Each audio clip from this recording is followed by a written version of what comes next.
Good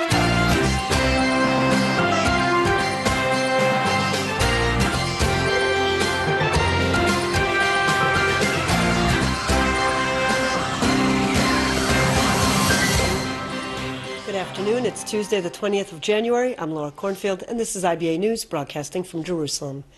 The Islamic State is threatening to kill 2 Japanese freelance journalists unless they receive a $200 million ransom in the next 72 hours.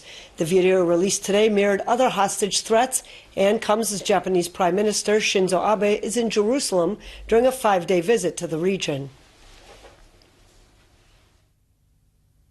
And to the Japanese public, just as how your government has made the foolish decision to pay $200 million to fight the Islamic State, you now have 72 hours to pressure your government in making a wise decision by paying the $200 million to save the lives of your citizens. Otherwise, this knife will become your nightmare. After viewing the ISIS video, Japanese Prime Minister Shinzo Abe held a press conference in Jerusalem in which he rejected terrorist demands for money and called for the unconditional release of the hostages. Abe said the terrorist threats are unacceptable and infuriating. Abe also explained that Japanese funds are not being used in the war effort, but rather to assist refugees. Japan's interest, he said, is to contribute to regional peace and stability, and there will be no change in this policy. Israel has deployed Iron Dome batteries in the north as Lebanon buries its fighters killed by an airstrike blamed on Israel on the Syrian side of the Golan Heights on Sunday. Hezbollah is vowing to avenge the attack. We get more in this report by IBA's Ari O'Sullivan. In South Beirut, thousands of Hezbollah mourners, some shouting death to Israel, took part in the funeral of Jihad Mouania, the 25-year-old commander of Hezbollah's Golan division, who was killed Sunday in an airstrike near Quneitra, together with 5 other members of the organization, from a rocket reportedly fired from an Israeli aircraft. As his flag-draped coffin was carried through the streets, it became clear that Jihad Mouania was minor league compared to the rest of the stricken convoy. Mohammed Issa was Hezbollah's man responsible for Syria and Iraq, and Abu Ali Rida was commander of a special unit that originates in Iran. Jihad was buried next to his father, the infamous Imad Mouania, Hezbollah's arch-henchman responsible for its terrorist operations, who was killed in a mysterious explosion in Damascus in 2008.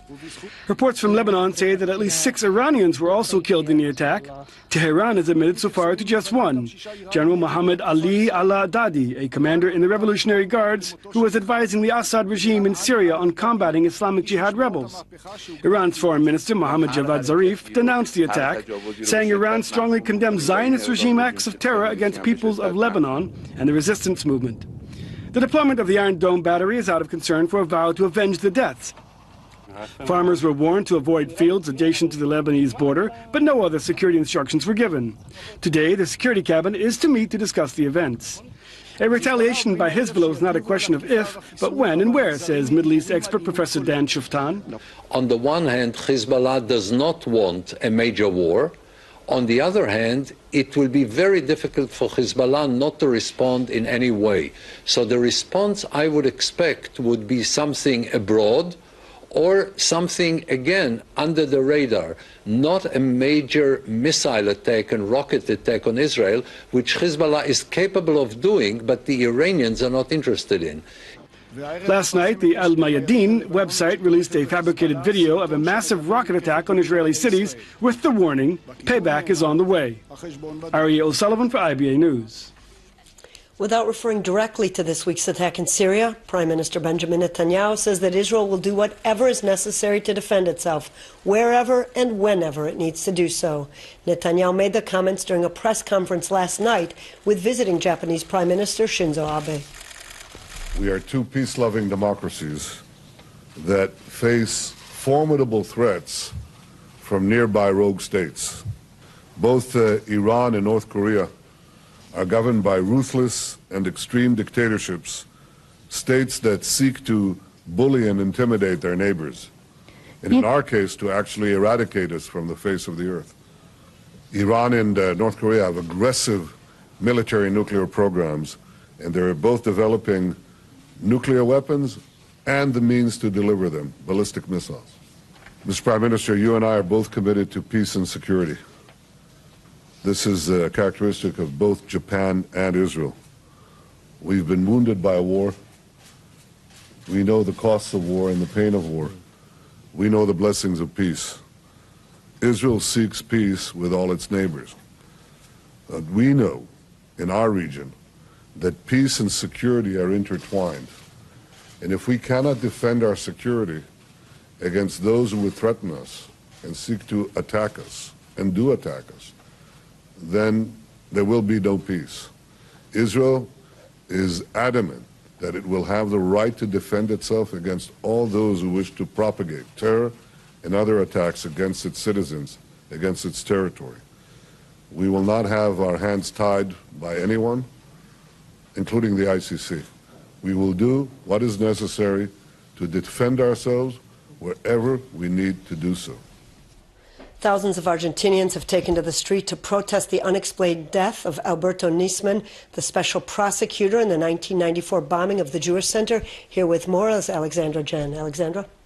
Well, Laura, officials are still investigating Nisman's death, and the public is demanding that Nisman's investigative team continue his work. I could end up dead from this. Those were the words of Alberto Nisman as he spoke to an Argentine newspaper just one day before his death. Nisman's body was taken straight from the bathroom of his La Park Tower apartment to the morgue for an autopsy. There was no suicide note, and preliminary results indicate that there was no third-party intervention. However, a more thorough examination is underway and will hopefully generate answers to the mysterious death of the prosecutor. Nisman was assigned to the investigation into the IBA bombing of 1994, 10 years ago. He believed Iran and Hezbollah were the culprits of the anti-Semitic attack, but only a few days ago he began accusing President Cristina Fernández de Kirchner of plotting with Iran to avoid punishing the Iranians responsible for the bombing.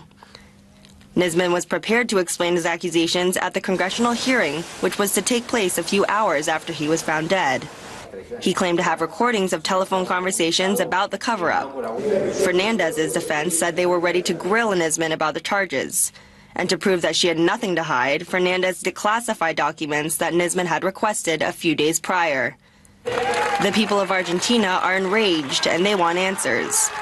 Thousands of Argentines gathered in front of the Casa Rosada presidential palace in protest. Signs declared, "I am Nisman." Demonstrators clapped and shouted. They even attempted to break down barriers. This demonstrator says, "This is how we should react as a people. We can't take any more abuse." Members of Congress demand the truth as well. Congressmember Julian Rodriguez blames the Argentine mafia in part. Rodriguez says there is no doubt we have questions. We want to know which mafioso sector, which still exists in Argentine society, pushed Mr. Nisman to make the decision he made. The decision that may have ultimately led to his demise. Concerned by Nisman's death, Argentine officials have requested extra security for his investigative team. In the days prior, it was reported that Nisman himself considered increasing security detail. He also prophetically said in a TV interview, "With Nisman around or not, the evidence is there." Foreign Ministry spokesman Emmanuel Nachsan said in a statement that Israel hopes that Argentina authorities will continue with Nisman's activities and make every effort to exact justice on those responsible for the terrorist attacks in Argentina. In 2013, President Fernández de Kirchner attempted to form a truth commission with Iran to jointly investigate the IBA attack. There are bound to be interesting developments in the coming days. Laura. Thank you, Alexandra. Hamas security forces allowed a rare rally by rival jihadist Salafi activists in the Gaza Strip in support of both Islamic State and the deadly attacks by Islamic terrorists in France 2 weeks ago. The protesters set French flags ablaze and waved black Islamic State flags. They held aloft posters of the terrorists who carried out the attacks at the Charlie Hebdo newspaper and the kosher supermarket in Paris. The protesters then marched on Gaza's French Cultural Center, which was sprayed with graffiti over the weekend, but were prevented from entering the building by dozens of Hamas police who were deployed outside. During the rally, scuffles broke out between demonstrators and police, who fired into the air to disperse the protest. The ICC decision to begin a preliminary investigation into alleged war crimes committed during last summer's Gaza war was blasted by Israel, who has called on member states to halt funding the court. Prime Minister Benjamin Netanyahu and other senior government officials called the decision a perversion of justice. Hamas and the Palestinian Authority hailed the court's decision. Defending the court, a member of the prosecutor's office said officials will examine whether alleged war crimes were committed by Israeli forces and Palestinian groups. The office will look into allegations against all sides, so whether alleged crimes committed by Israeli forces or by Palestinian groups. We will conduct an independent and impartial assessment of all the allegations. In terms of timeline, the Rome Statute sets no deadline for completing a prelim examination, so the duration depends on a number of factors. So it could take a few months, but sometimes it has taken a few years. It depends on the cooperation we receive, on access to the field. Also, it depends on the existence of national proceedings in the relevant country. The U.S. media is anticipating that Senator Lindsey Graham is about to throw his hat in the ring as a candidate for the Republican presidential nomination in 2016. Graham is currently in Israel as part of a Senate delegation.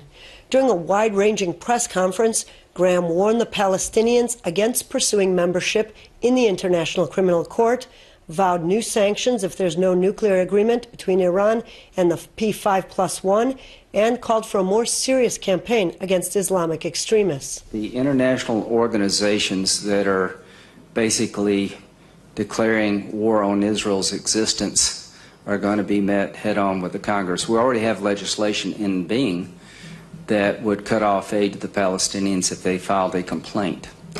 I'm having that law looked at now. Is seeking membership enough? I don't know, but there will be a full effort by Democrats and Republicans to stop this before it gets out of hand. The ICC was started after World War II to make sure that people who perpetrated Holocaust in the future would have an international body that would deal with them. It was never meant to replace functioning legal systems in democracy. Israel has a functioning legal system and has an Arab member of the Supreme Court. This is a bastardizing of the role of the ICC. I find it incredibly offensive, and it will be pushed back. Having said that, I support the Palestinians' desire to live in their own state. I've tried to be a friend of the Palestinians. I know they're frustrated, but what you have done is taken a provocative step that goes to the heart and soul of Israel. The cartoonist is not the problem. If we never drew another cartoon, if we abandon Israel tomorrow, if peace broke out between the Israelis and the Palestinians, they would still hate us. They're driven by a religious doctrine that requires conversion or elimination.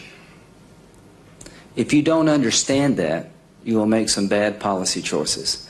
It's not because we went into Iraq, and that may have been a mistake. Radical Islam is not interested in the fate of the Palestinian people. They're interested in creating a master religion, as the Nazis were interested in creating a master race. And the moment you understand that and embrace it, you can defeat these guys. Today in France, 4 males suspected of aiding terrorist Ahmedi Koulibaly, who murdered 4 Jews in the deadly hostage attack in a kosher supermarket in Paris, will appear before a local judge for questioning. Officials said it is not clear whether the men, aged 22 to 28, were involved in plotting the attack or were even aware of Koulibaly's plans. Koulibaly, a member of the Islamic State, was shot dead by police who raided the supermarket. 5 other people arrested by French authorities were released today without charge. Turning to elections, and we now have the final list for 2 parties and the launching of a brand new party a little different than anything we've seen before. Here with all the latest is Eli Wogelanter. Good evening. We'll start with some final party lists ahead of next week's formal submission to the election committee. There were a few changes in the Meretz slate, with 3 women placing in the top 5.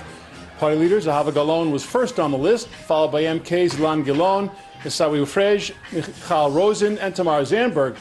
Frege and Rosen swapped slots, and former MK Masi Raz is now 6th. MK Nitzan Horowitz dropped out after announcing last month that he would not seek re-election. 96% of Meretz's 1,000-member Central Committee voted in the party primary at the Tel Aviv Convention Center yesterday. Galon defended the party's election system, in which all of the party's 16,000 members elect a Central Committee, which then votes on the party list. She defended them from criticism that it keeps the party closed with little chance for newcomers to run. Said Galon, it's complicated and may need to be rethought, but it's certainly a system that prevents corruption, and you don't need to be a millionaire to run. Galon promised to recommend Herzog for Prime Minister. Over in Likud, Acting Minister Tzipi Chotzeveli was awarded by the Likud Election Committee the 20th slot on the party's list over Public Security Replacement Minister Avi Dichter by 32 votes. Chotzeveli then recommended to party leader Benjamin Netanyahu that he place Dichter in a realistic spot with one of his designated places. Last night, Yisrael Beitenu party leader Avigdor Lieberman presented his party's list for the Knesset election, featuring several new faces to replace several well-known politicians who resigned in recent weeks. MK Ori Levy was put in second place and is expected to get a ministerial post if Yisrael Beitenu is in the next coalition. She was followed by Absorption Minister Sov Landver, Tzfat Meir Ilan Shochat, journalist Sharon Gal, Druze MK Hamad Amar, Yisrael Beitenu faction chairman Robert Ilatov, and Absorption Ministry Director General Oded Forer. Based on the polls, no fewer than 8 of the party's current MKs are expected to be left out of the next Knesset. MK Alex Miller was bumped to 11th place, MK Leon Lenetetsky to 12th, and MK Shimon Ohayun to 14th. Liebman also put his longtime UK-born advisor Ashley Perry in the 20th spot on the list. And a new party has launched, and we've never seen this before, a female Haredi party. Called B'tzchutan, a Hebrew term for in their merit, it was formed by Haredi women frustrated by discrimination in their communities. The party will be headed by activist Ruth Coliano, a top campaigner for women's rights in the Haredi community. Said Coliano, after years of seeing how talented women are relegated to the side in light of their gender, we have decided to cease being forced to watch from the sidelines. This is a historic day for Haredi women to enact real change through legislation. Let's wait to see what happens. Meanwhile, the Knesset election is 8 weeks from today. Laura? Thank you, Ali. The Arab Higher Monitoring Committee held a general strike throughout the Arab sector today to protest the death of 2 men in recent clashes between police and locals in the Bedouin city of Rahat. Arabs closed shops and schools nationwide as part of the day-long protest. 20-year-old Sami Al-Ja'ar was shot dead by police officers during a drug raid, which triggered protests in Rahat last Thursday. At Ja'ar's funeral on Sunday, 45-year-old Sami Zaidana died as police fired tear gas and rubber bullets towards thousands of angry mourners. Returning now to the visit of Japanese Prime Minister Shinzo Abe, during his stay in Jerusalem, Abe toured Christian and Jewish shrines, including the Church of the Holy Sepulchre and the Western Wall. Accompanied by his wife, the couple walked through the old city alleyways and shopped in the marketplace. At the Western Wall, Abe wrote a note and placed it in the cracks. Far away from Jerusalem, there was criticism of Abe coming from South Korea, which relates to his visit yesterday to the Yad Vashem Holocaust Memorial. During his visit, Abe did vow in Hebrew that the Holocaust would never be repeated. He also spoke of Chuan Sugihara, a Japanese diplomat who is credited with saving thousands of Jews by signing transit visas for them so they could escape the Nazis. The South Korean Foreign Ministry said that a visit by a Japanese leader to the Holocaust Memorial should be taken seriously only after they have made efforts to heal the pain of war victims, including South Koreans forced to work in Japanese military brothels during World War II. The Koreans said that the wounds have not healed from the actions of the Japanese, which the Koreans call the forgotten Holocaust. A Delta Airlines plane in New York's Kennedy Airport received a bomb threat as it was preparing to take off for Israel. Emergency crews searched the plane, and it was eventually given clearance for takeoff. A second plane from San Francisco that was landing at about the same time was also checked. The Port Authority spokesman says that Delta Airlines Flight 468 from San Francisco to New York, with 171 passengers, landed just after 7:40 p.m. The Boeing 757 was evacuated and taken to a remote part of the runway where it was swept and found to have no explosives. Officials were uncertain which flight the threat was directed against. Since Delta currently operates a JFK to Tel Aviv flight and a San Francisco JFK flight by the same identifying number, Delta 468. Achad, which means one in English, is the name of a new supermarket chain here in Israel. The discount food store opened its first branch in Ra'anana today. with a claim that they will cut prices by 10 to 20%. The gimmick is they offer only one type of any particular item and keep out big manufacturers, selling only non-brand name products. Modeled after the German discount stores of Aldi and Lidl, Echad will have its own brands and will include items from small suppliers that often have a hard time getting shelf space. The plan is to open 3 new branches by the end of the year, with 1 in Netanya and 2 in Petach Tikva. Turning to local soccer, in Beitar Jerusalem and Hapoel Tel Aviv battled to a 1-1 draw before 23,000 fans at Teddy Stadium in the capital last night. Beitar controlled possession for much of the game, but failed to create many chances. Hapoel did not play at a high level, but did manage to take the lead just ahead of halftime before Jerusalem tied up the match in the 70th minute. In another encounter last night, Maccabi Netanya put a halt to a poor spell with a 2-0 victory at Bnei Sachnin. In local finance, the shekel was up in foreign currency trading, while share prices on the Tel Aviv Stock Exchange were also up. Here's a look at the late afternoon numbers.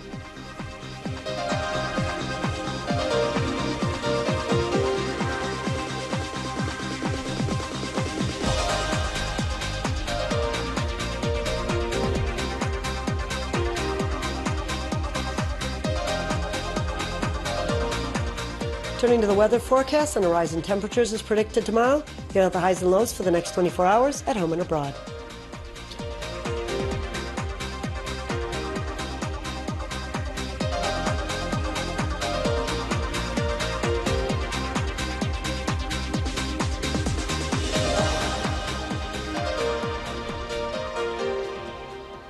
And that's all for this newscast. Erin Viner will be at this desk tomorrow. Please join her for more news from Israel and abroad.